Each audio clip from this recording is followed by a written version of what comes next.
नमस्कार दोस्तों, हमारे यूट्यूब चैनल सफल स्टडी आइकन में आपका स्वागत है।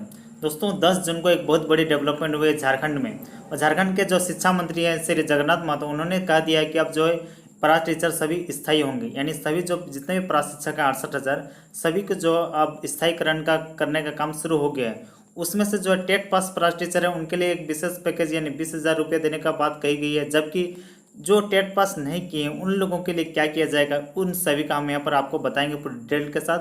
क्या जो टेट पास नहीं है उन प्राटीचरों के साथ परीक्षा ली जाएगी या फिर परीक्षा होगी तो कब होगी, फिर आगे बताऊंगा। अगर वो परीक्षा पास नहीं करते हैं तो क्या उन्हें प्राटीचर के पद से हटा दिया जाएगा या फिर उन्हें रहने ही दिया जाएगा, फिर उनका वेतनमान कितना होगा।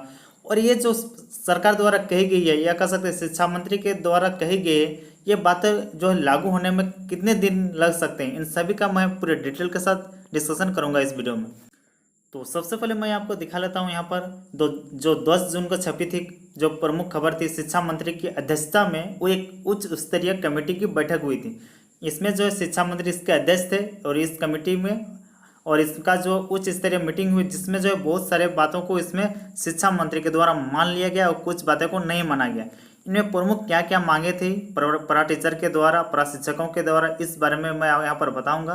तो शुरू में देख सकते हैं राज्य के जो 61,000 प्रशिक्षक का स्थायीकरण हो। शिक्षा मंत्री की अध्यक्षता में मंगलवार को यानी 9 जून को हुई उच्च स्तरीय कमेटी बैठक में इस पर सहमति बनी।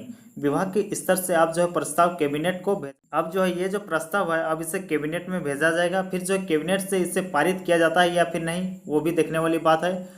और दोस्तों अभी आप फिर यहाँ पर देख सकते हैं बैठक के लिए शिक्षकों के लिए तैयार की गई सेवा शर्त नियमावली पर विचार किया गया। नियमावली में पारा शिक्षकों के स्थायीकरण व वेतनमान के लिए सीमित परीक्षा के स्वरूप पर अंतिम निर्णय नहीं लिया जा सका, यानी जो है एग्जाम होगा या फिर नहीं, अगर एग्जाम पास किया जाएगा उस पर क्या होगा, इसका जो अंतिम निर्णय अभी भी नहीं हुआ है पारा शिक्षक के लिए।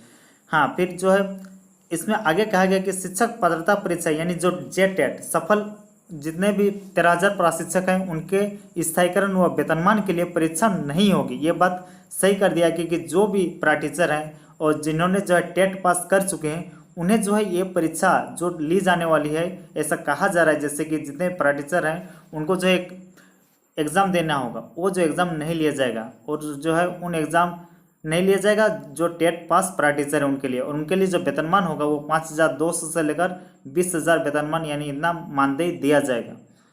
फिर आगे जो यहाँ पर कहा गया शिक्षा मंत्री के द्वारा कह सकते हैं ये जो नियमावली बनी है अब इसमें जो महाधिवक्ता की राय भी ली जाएगी इसका जो है। फिर उसके बाद यहाँ पर जो प्रमुख मांगे थी प्राटीचर के द्वारा क्या क्या थी और प्राटीचर के द्वारा प्रमुख आपत्तियाँ क्या क्या रखी गई, यहाँ पर प्राटीचरों के द्वारा मांग देख सकते हैं। तो प्रशिक्षक की ओर से यह मांग रखी गई थी कि कक्षा 1 से 5 के प्रशिक्षकों के लिए जो है एक पाली में परीक्षा ली जाए, जबकि कक्षा 6 से 8 के लिए जो है 2 पाली में परीक्षा ली जाए। बैठक के विकास आयुक्त के खंडेलवाल, वित्त सचिव हिमानी पांडे, शिक्षा सचिव राहुल शर्मा, परियोजना निदेशक उमाशंकर सिंह आदि बहुत कोई शामिल थे। ये चीज़ जानने वाली बात नहीं है। फिर अगला जो यहाँ पे देख सकते हैं प्रशिक्षक की आपत्तियां का होगा समाधान। यहाँ पर कहा जा रहा है कि प्रशिक्षकों को अब जो है परीक्षा पास करने के लिए 2 के बदले 3 अवसर दिए जाएंगे, यानी जो है अगर कोई प्राटीचर हैं फिर वो पहला एग्जाम देते हैं, फिर अगर उसमें पास नहीं कर पाते हैं तो उन्हें फिर दोबारा चांस दिया जाएगा, दूसरे में भी अगर पास नहीं कर पाते हैं फिर उन्हें तीसरा चांस दिया जाएगा स्थायीकरण के लिए। फिर अगला जो प्रमुख बिंदु है वो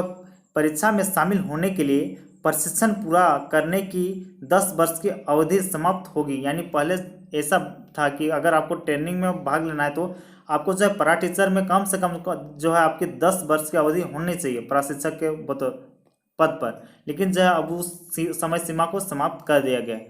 तीसरा जो प्रमुख बिंदु है परीक्षा पास के लिए जो है 60% यानी 60% अंक को भी कम किया जाएगा, यानी परीक्षा पास करने के लिए 60% जो पासिंग मार्क्स है उसको भी अब कम किया जाएगा, ऐसा कहा जा रहा है।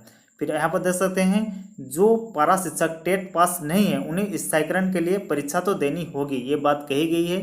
उसके अलावा परीक्षा के स्वरूप पर महाधिवक्ता से जो है सरकार सलाह लेगी। बाकी दोस्तों ये जो अभी शिक्षा मंत्री के द्वारा कहा जा रहा है ये बस एक उच्च स्तरीय कमेटी बैठाई गई थी, शिक्षा मंत्री इसके अध्यक्ष थे। इस जो कमेटी बनी थी इस कमेटी का ये मानना था कि इस तरह से परीक्षा ली जानी चाहिए। जो इस कमेटी की ओर से जो भी प्रस्ताव पारित किया गया अब इसे जो है कैबिनेट से इन्हें गुजरना होगा, फिर उसके बाद जो है राज्यपाल की मंजूरी मिलने उसके बाद जो है ये जो है नियमावली बन सकती है। उसके अलावा बहुत सारे चीज़ों में अभी भी परा टीचर जो है सहमत नहीं है ऊपर से कुछ बातों में जो है शिक्षा मंत्री या सरकार इन पे एग्री नहीं करते हैं। तो अब para टीचर का जो स्थायीकरण का मामला है ये कब तक जा सकता है, कहाँ नहीं जा सकता है, क्योंकि अभी जो है किसी एक पार्टी की तो सरकार है नहीं। यहाँ पर जेएमएम के अभी शिक्षा मंत्री हैं, मुख्यमंत्री भी जेएमएम के हैं, जबकि वित्त मंत्री कांग्रेस के हैं। तो इन सभी दलों में, सभी मंत्रियों में आपस में जो है एकजुट हो पाना, सहमत हो पाना थोड़ा मुश्किल हो सकता है। और अब आगे देखा जाता है कि किस तरह से जो है para टीचर को स्थायी किया जाता है, इनके लिए क्या क्या क्राइटेरिया किया जाता है। जैसे भी नया कुछ अपडेट आएगा आपके तक जरूर पहुंचा दिया जाएगा।